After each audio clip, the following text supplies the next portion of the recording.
صلاة الله سلام الله. Bismillahirrahmanirrahim. Assalamualaikum warahmatullahi wabarakatuh. Alhamdulillah wassalatu wassalamu ala Rasulillah wa ala alihi wa sahbihi wa mawalah wa la hawla wa la quwata illa billahi wa ba'du. Alhamdulillah di pagi hari ini kita bisa melanjutkan kajian kita, masih membahas tentang a'lamus salaf, ulama-ulama salaf, dan di pagi hari ini kita akan membahas salah satu dari keturunan Nabi sallallahu alaihi wa ala alihi wasallam, orang yang dikenal dengan Zainul Abidin karena banyaknya ibadah dan waraknya, dan namanya sangat masyhur sekali, Zainul Abidin Ali ibn Husain ibn Ali ibn Abi Talib radhiyallahu anhu. Ma'asyiral muslimin yang dimuliakan Allah Subhanahu wa taala. Alhamdulillah di pagi yang cerah ini salawat dan salam kita haturkan kepada Nabi kita, Nabi besar Muhammad sallallahu alaihi wasallam. Kita tahu bahwa Nabi sallallahu alaihi wasallam dari 11 istrinya hanya satu istri yang melahirkan keturunan Nabi sallallahu alaihi wasallam adalah Khadijah. Dari Khadijah inilah lahir 3 anak laki-laki, 2 anak laki-laki dan 4 anak perempuan. Pertama Qasim dan juga Abdullah, kemudian Zainab, Ummu Kulsum, Ruqayyah, dan juga Fatimah. Kemudian dari budaknya satu namanya Ibrahim dari Maria Qibtiyah. Seluruh putra-putra Nabi sallallahu alaihi wasallam meninggal dunia. Artinya bahwa dari jalur laki-laki tidak ada keturunan Nabi sallallahu alaihi wasallam kecuali meninggal dunia. Adapun dari jalur perempuan, pertama Zainab. Zainab menikah dengan Abul As ibn Rabi. Kemudian punya anak 2. Anak yang pertama Abdullah meninggal sejak kecil. Kemudian anak yang kedua namanya Umamah. Umamah ini menikah dengan Ali bin Abi Talib setelah meninggalnya Fatimah, tapi tidak punya keturunan. Artinya nasab Zainab sampai di sini, tidak ada keturunan. Kemudian yang kedua Ruqayyah. Sebelumnya Ruqayyah menikah dengan salah satu putra Abu Lahab, namanya Utbah, tapi belum digauli, kemudian dicerai. Kemudian menikah dengan Utsman tapi tidak punya anak. Dari sini kita tahu Ruqayyah tidak punya keturunan. Kemudian yang ketiga Ummu Kulsum, yang sebelumnya menikah dengan Utaibah, putra Abu Lahab, sama sebelum digauli diceraikan. Kemudian menikah dengan Utsman bin Affan radhiyallahu an, punya anak 2, laki-laki dan perempuan, tapi dua-duanya meninggal. Dari sini kita tahu Ummu Kulsum terputus nasabnya. Tinggal satu Fatimah. Lah Fatimah ini ketika menikah dengan Ali radhiyallahu an punya anak 4. Hasan, Husain, Zainab, dan Ummu Kulsum. Adapun Ummu Kulsum menikah dengan Umar bin Khattab radhiyallahu anhu. Punya dua anak laki-laki tapi dua-duanya meninggal. Ini dari jalur Ummu Kulsum. Kemudian yang kedua Zainab. Zainab menikah dengan Abdullah ibn Ja'far tetapi tidak punya keturunan sama sekali. Kemudian Hasan dan Husain. Barulah dari Hasan dan Husain, dari sinilah keturunan Nabi SAW. Maka siapapun yang mengaku bahwa dia adalah dzurriyyah Nabi SAW, maka dia harus keturunan dua manusia ini. Kalau enggak Hasan, Husain. Karena dari putra-putra putri-putri Ali radhiyallahu an tidak ada yang tidak punya keturunan, ataupun dari jalur yang lainnya semua terputus. Ma'asyiral muslimin yang dimuliakan Allah Azza wa Jalla. Pertama Hasan. Hasan ini punya istri banyak. Pertama istrinya Ummu Kulsum bintu Fadl ibn Abbas. Yang kedua Haulah bintu Manzur. Yang ketiga Ja'dah bintul Ash'ash. Yang ketiga, yang keempat Ummu Ishaq ibn Talha. Yang kelima Aisyah. Yang keenam Ummu Bashir. Yang ketujuh Hindun bintu Abdurrahman bin Abi Bakar. Dan dia memiliki 4 budak.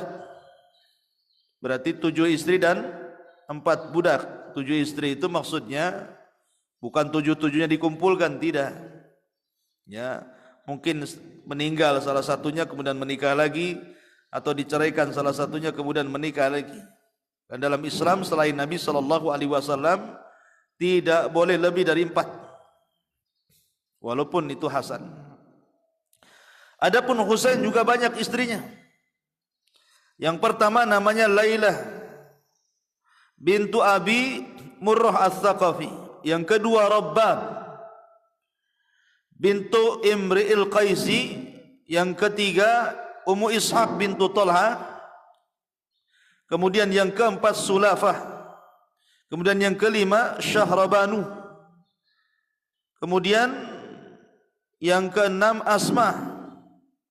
Kemudian setelahnya memiliki Ummul Walad, banyak budaknya yang di bawah kekuasaan Husain. Artinya Hasan dan Husain ini memang terkenal banyak istrinya dan banyak budaknya. Kalau ingin mencontoh Hasan dan Husain ya harus banyak istri. Ma'asyiral muslimin yang dimuliakan Allah Azza wa Jalla. Adapun anak-anaknya, dari Hasan ini terlahir putra dan putri yang banyak. Di antaranya lahir dari Hasan, Hasan namanya. Anaknya Hasan juga. Kemudian Fatimah. Kemudian Zaid. Kemudian Ummul Hasan. Kemudian Ummul Husain. Kemudian Qasim. Abdullah. Abdurrahman. Ummu Salamah. Kemudian Ummu Abdillah. Kemudian Amr, Talha dan Abu Bakar. Ya. Artinya bahwa anaknya juga banyak. Kemudian keturunan Husain, di antara anak-anaknya adalah Ali Akbar. Kemudian Ali As-Sajjad, ini yang kita akan bahas. Ya, Ali As-Sajjad atau dikenal dengan Zainul Abidin. Kemudian Ali Al-Asghar. Kemudian Ja'far, Fatimah, Sakinah, Ruqayyah, Haulah, Sofiyah. Itu anak-anaknya Husain. Yang kita akan bahas pada pagi hari ini adalah anak nomor 2 dari Husain, yakni Ali As-Sajjad. Karena banyak sujud disebut Sajjad ya. Atau dikenal dengan Zainul Abidin. Kenapa disebut Zainul Abidin? Karena banyaknya ibadah dan waraknya sampai kunyahnya Zainul Abidin. Namanya Ali ibn Husain ibn Ali ibn Abi Talib radhiyallahu an. Ingat, semua anak-anak Husain meninggal. tidak ada yang selamat dalam perang Karbala. Tidak ada satupun putra-putra Husain selamat dalam Karbala. Semua mati. Dibantai oleh orang-orang yang berkhianat di Kufah. Dan tragedinya disebut Karbala. Bahkan Husain pun meninggal di penggal lehernya. Dipisahkan antara kepala dan badannya, sehingga menjadi khilaf dari kalangan Syiah kepalanya Husain ada di mana sampai hari ini. Ada yang mengatakan di Mesir, ada yang mengatakan di Madinah, ada yang mengatakan di Syam. Tapi dalam peristiwa Karbala itu tidak ada yang selamat keluarga Husain. Semua meninggal. Subhanallah. Allah hendak membiarkan keturunan nabinya masih hidup. Yang tidak dibunuh adalah Ali ibn Husain. Karena ketika itu usia masih 3 tahun, masih kecil. Masih bayi sehingga tidak dibunuh. Itulah yang tersisa dari keturunan Ali radhiyallahu an lewat jalur Husain. Hanya Ali ibn Husain tidak dibunuh dan tetap hidup.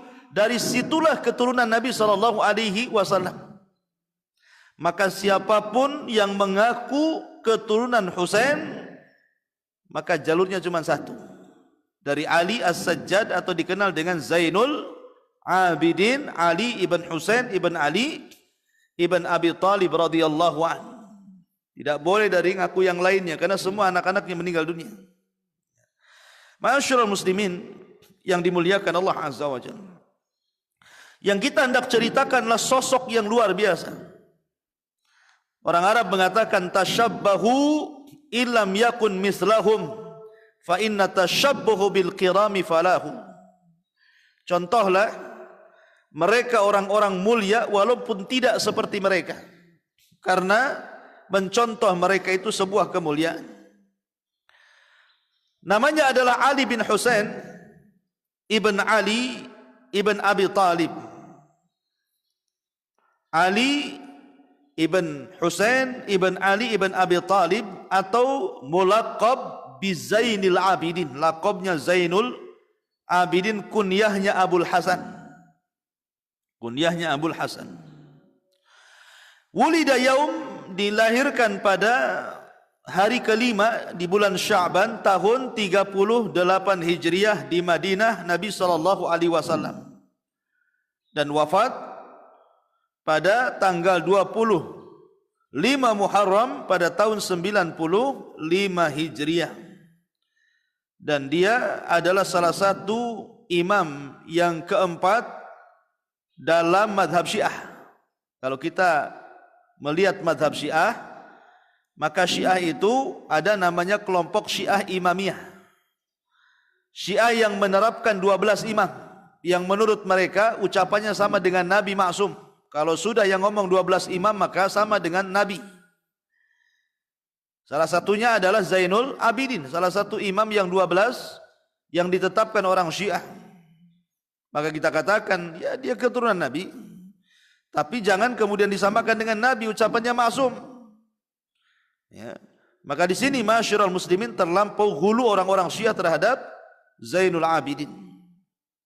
Zainul Abidin dikatakan Imam Malik rahimahullahu taala disebut Zainul Abidin li kathrati ibadatihi wa waraihi. Kenapa disebut Zainul Abidin? Orang yang suka beribadah, abidin. Maka kata Imam Malik li kathrati ibadatihi, karena banyaknya ibadah, wa waraihi, dan waraknya. Kemudian Sufyan ibn Uyainah mengatakan ma ra'aitu Hashimiyan afdal min Zainil Abidin wala afqa minhu. Aku tidak mengenal keturunan Hashim, maksudnya Bani Hashim, yang lebih afdal dibandingkan Zainul Abidin dan tidak pula lebih faqih dibandingkan dia.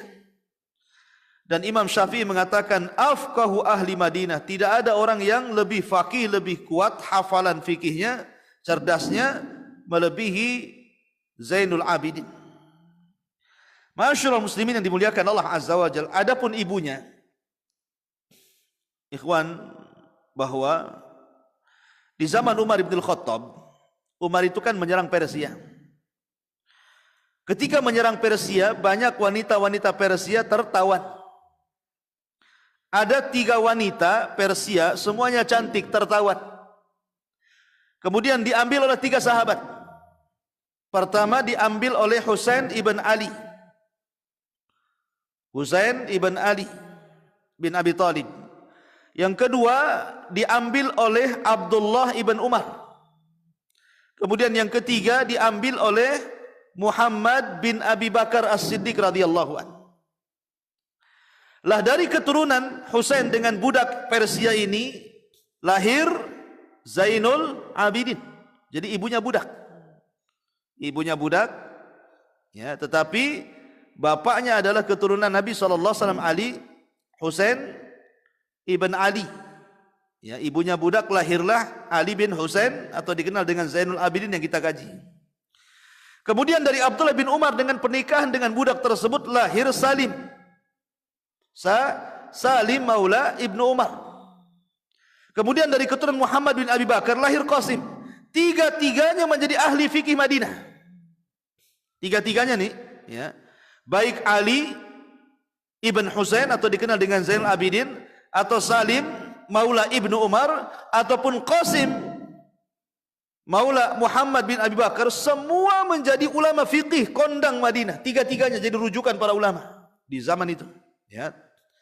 Terkadang nasab itu tidak menjadi sebuah kebanggaan, walaupun ibundanya budak, tawanan, akan tetapi anak-anaknya menjadi ulama besar. Salah satunya apa? Zainul Abidin, Ali ibn Husain ibn Ali ibn Abi Thalib. Imam Zuhri mengatakan, ma ra'aitu qariban qad min Ali bin Husain, ma ra'aitu ma ra'aitu qariban qad min Ali bin Husain min al-hifdhi wal fiqh. Kata Imam Zuhri, aku tidak melihat yang bisa mendekati seperti Ali bin Husain dalam hafalan dan fikihnya, karena dia afqahu ahli Madinah. Kata Imam Syafi'i, orang yang paling fakihnya kota Madinah. Subhanallah, Zainul Abidin itu ushtuhira bi sadaqati sir, dikenal karena sedekah yang tidak tampak.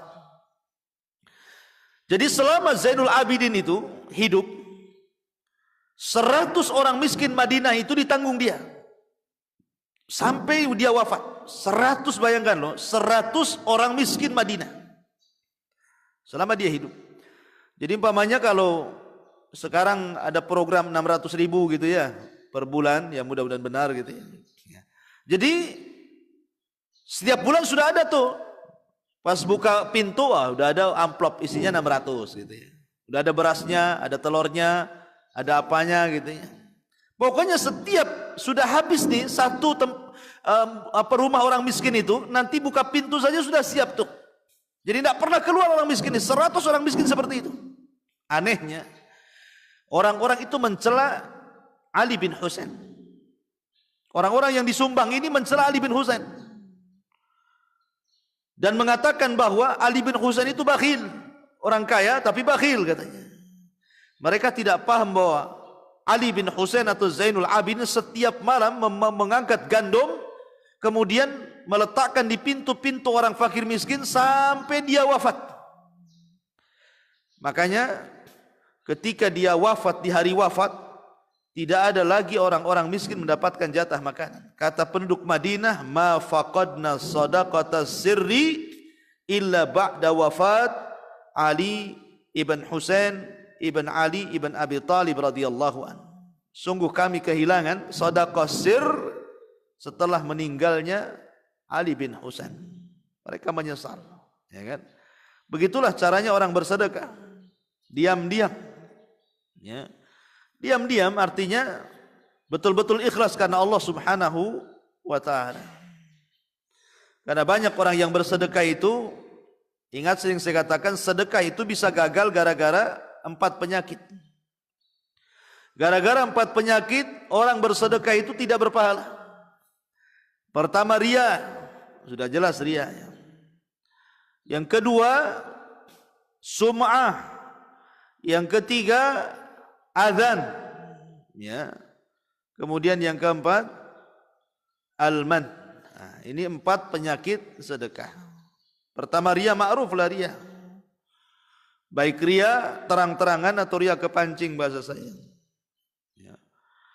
Kemudian yang kedua sum'ah. Karena ingin didengar, sedap kalau orang lain mendengar. Sedap kalau orang lain mendengar. Seperti orang yang bersedekah nih. Kemudian diceritakan, saya sudah sedekah sama Jabal Uhud sekian. Kemudian orang ini mengatakan, jangan kasih tahu saya yang sedekah ya. Kemudian ada orang dengar bahwa anda ini bersedekah, diceritakan kepada anda kemarin habis dari Jabal Uhud. Oh rupanya antum sedekah ke sana ya. Nah terus kenapa? Iya Ustaz Soleh cerita. Nah terus ada Bu Merah cerita enggak? Oh iya cerita. Jadi dikejar pertanyaannya dan merasa sedap kalau seandainya mendengar amalannya itu diucapkan orang. Itu namanya sum'ah. Kemudian azan karena menyakiti orang yang disedekahi, dia sedekah malah kemudian nyakiti. Diambil lagi sedekahnya. Ataupun dia mengungkit-ngungkit. Itu 4 penyakit sedekah. Lah, Zainul Abidin ini mencontohkan kepada kita tentang shadaqatus sir. Bagaimana sedekah yang diam-diam itu. Kemudian juga suatu ketika Sa'id bin Musayyib ini yang menikah dengan salah satu putri Abu Hurairah dan dia adalah pemimpin para tabi'in. Sa'id bin Musayyib menikahi salah satu putri Abu Hurairah. Sa'id bin Musayyib ini seorang faqih. Walaupun dia kibaru tabi'in gitu ya. Ada orang yang datang bertanya soal orang yang paling wara di Madinah. Orang ini mengatakan, ya Sa'id ma ra'aitu awra min fulan bin fulan. Demi Allah aku tidak melihat orang yang paling wara melebihi fulan dan fulan. Kata Sa'id bin Musayyib, kamu sudah pernah melihat Ali bin Husain, Zainul Abidin? Dia mengatakan tidak. Katanya Sa'id, demi Allah kalau kau melihatnya, pasti kau akan mengatakan tidak ada manusia yang lebih wara daripada dia. Itu pengakuan Sa'id bin Musayyib. Bahkan seumur hidupnya Ali bin Husain ini pernah membagi hartanya 2 kali. Jadi mamanya dia punya harta 4 rumah gitu ya. Maka 2 rumah ini disumbangkan di jalan Allah, separuhnya. Jadi seumur hidup 2 kali dia pernah menyumbangkan separuh hartanya di jalan Allah Subhanahu wa taala. Ini luar biasa. Kemudian juga ketika dia mendengar hadis Abu Hurairah tentang fadilah memerdekakan budak, maka dia langsung datang kepada salah satu budaknya dan mengatakan, a'taqtu haliwajillah, sudah kumerdekakan kau di jalan Allah Subhanahu wa taala. Sekali dengar hadis Nabi SAW tentang orang yang merdekakan budak akan dibebaskan dari api neraka, maka dia datang kepada budaknya dan mengatakan, anta hurrun liwajillah, kamu bebas karena Allah, sana pergi. Bahkan suatu ketika ikhwatu fiddin, ada kisah suatu ketika Muhammad ibn Usamah bin Zaid masuk kepada Hasan bin Ali bin Husain dan dilihatnya dia sedang menangis. Afwan, suatu ketika dibaliknya Ali bin Husain masuk ke rumah Muhammad bin Usamah bin Zaid. Muhammad anaknya Usamah bin Zaid. Usamah bin Zaid anaknya Zaid bin Harithah. Zaid bin Harithah itu anak angkatnya Nabi. Ya. Nabi punya anak angkat namanya Zaid bin Harithah. Zaid bin Harithah punya anak namanya Usamah bin Zaid. Usamah bin Zaid punya anak namanya Muhammad ibn Usamah. Dia sakit. Datanglah Ali bin Husain Zainal Abidin ini menjenguk. Kemudian dia menangis. Kata Ali bin Husain, wa ma yubkik? Ada apa kau menangis? Ya kan? Maka katanya Muhammad bin Usamah bin Zaid mengatakan, li dainun mi'atu alfi dinar. Aku menangis karena takut mati sementara aku punya hutang tanggungan sama orang 100.000 dinar. Banyak 100.000 dinar. Katanya apa, Ali bin Husain, sudah tenanglah dirimu, aku yang akan melunasi hutang-hutang. Wah, kita enak nih kalau orang punya kawan kayak gini. Matilah, nanti aku yang lunasi. Ya kan? Seperti itulah Ali ibn Husain. Lah suatu ketika Ali bin Husain ini memerintahkan jariyahnya, memerintahkan salah satu budak perempuan untuk menuangkan teko ketika berwudu gitu ya. Jadi tekonya di atas, dia wudu. Tekonya jatuh pula, kena pula kepalanya. Ya. Jadi dia sedang berwudu jongkok gini ya. Kemudian tekonya kan dicucurkan dari atas tuh. Tekonya jatuh, kena kepalanya. Kemudian luka. Ketika itu Ali bin Husain manusiawi, ikhwan. Marahlah, ya kan? Cemana kayak sengaja pula teko itu dijatuhkan. Akhirnya ketika mau marah, tiba-tiba budak jariyahnya membacakan ayat Al-Quran, wal kadhiminal ghaidh.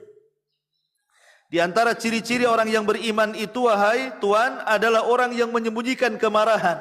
Langsung diam. Ya. Ketika diam, kemudian budaknya membaca lagi, wal afina anin nas. Ciri orang yang beriman adalah memaafkan manusia. Kata Ali bin Husain, ya sudahlah, afautuka, aku maafkan kamu. Kemudian budak ini membacakan ayat lagi, wallahu yuhibbul muhsinin. Dan Allah suka dengan orang-orang yang baik. Kalau begitu, a'taqtuki fisabilillah. Kalau gitu aku merdekakan kamu, pergi sana. Budak ini, ya, awalnya marah, dibacakan ayat. Kalau antum yang dibacakan ayat kayak gini tetaplah marah kan. Kurang ajar kamu. Sudah salah berdalil pula kan, begitu maksud kayak gitu. Kalau kita ya, salah berdalil pula kau. Ini betul-betul sudah salah jariyah itu. Dia baca ayat langsung masuk. Oh iya, salah saya. Ya kan saya wal qadiminal ghaid. Saya maaf saya tadi lagi marah. Tidak cukup wal afina anin nas, ya sudah saya maafkan gitu. Wallahu yuhibbul muhsinin, sudah aku merdekakan kamu katanya. Lihat. Ya, begitulah apa? Ali ibn Husain ibn Ali radhiyallahu anhu. Kemudian suatu ketika dia berada di majelisnya Salim Maula atau Aslam Maula Umar Ibnul Khattab radhiyallahu an, dan dia seorang budak. Jadi Umar itu punya budak namanya Aslam. Cerdas orangnya, memahami agama yang luar biasa, pakar Quran. Lah, Ali bin Husain ini salah satu gurunya adalah budaknya Ibnu Umar, budaknya Umar bin Khattab. Jadi selalu datang ke budaknya Umar bin Khattab namanya Aslam, belajar. Orang-orang pun mencela, gimana kamu ini belajar sama budak? Kamu kan keturunan Nabi, kamu ahlul bait, kamu orang mulia, masa kamu belajar sama budak? Katanya kan. Maka jawabannya, dia mengatakan, al mar'u yajlis hina yantafi'u wala ubali. Jawaban Ali bin Husain, al mar'u yajlis hina yantafi'. Orang itu duduk karena mengambil manfaat. Kalau orang ini enggak ada manfaatnya, ngapain saya duduk di sini? Saya enggak peduli mau budak mau merdeka. Kalau dia tidak ada manfaat bagi saya, aku tinggalkan. Tapi karena orang ini punya manfaat untuk saya, makanya aku duduk di sini. Menunjukkan apa? Tawadhu. Kemudian juga datang seseorang laki-laki mencela. Orang ini tiba-tiba mencela Ali bin Husain. Ya macam-macam, kurang ajar, goblok atau apalah istilah kita, dicela-cela gitu ya. Ketika itu orang yang bersama Husain, Ali bin Husain ini marah dan mengatakan, da'li adrib unuqah, wahai Tuhan, biarkan kami yang penggal lehernya. Kurang ajar kali, masa dia mencela kamu katanya. Tetapi Ali bin Husain mengatakan, jangan, biarkan dia mencela saya sampai selesai dicelanya dia.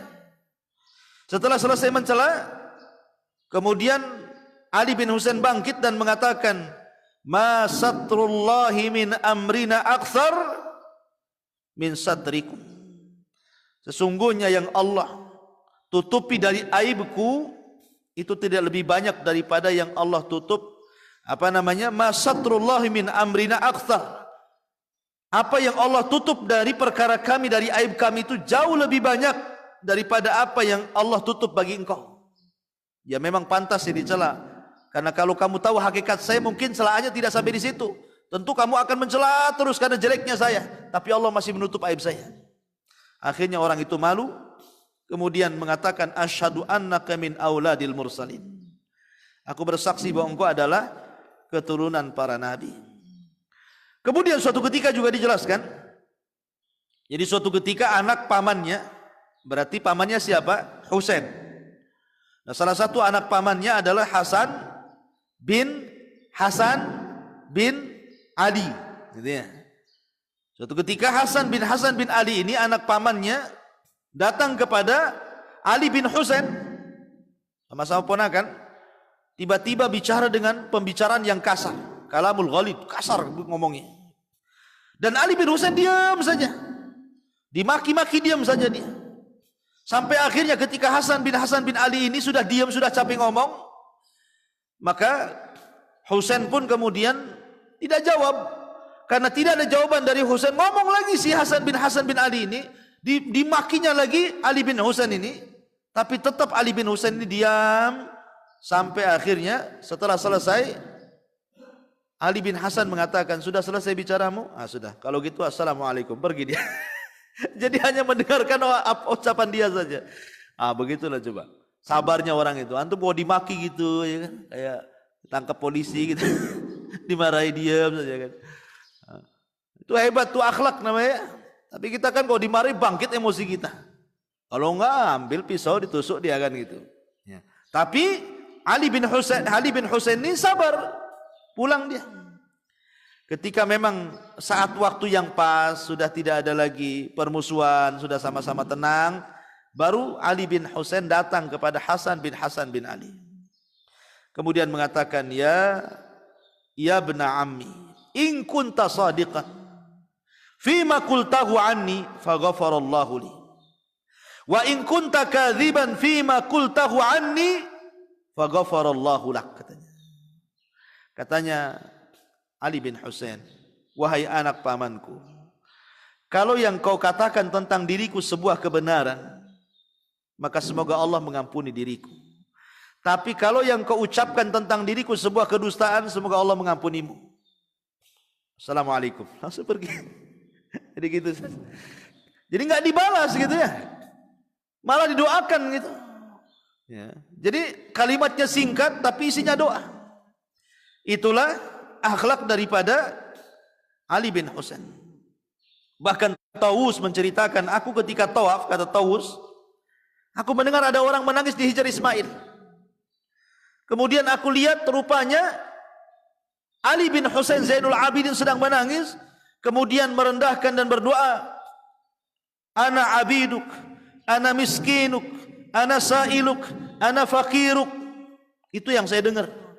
Saya hamba sahayamu ya Allah, saya miskinmu ya Allah, saya orang yang meminta kepadamu ya Allah, saya orang yang fakir kepadamu ya Allah. Betul-betul dia merendah di hadapan Allah. Katanya, apa tahu sungguh aku mendengar kalimat itu dari Ali bin Husain, maka aku terapkan dalam doaku, dan tidaklah aku berdoa dalam posisi sulit melainkan Allah lapangkan semuanya.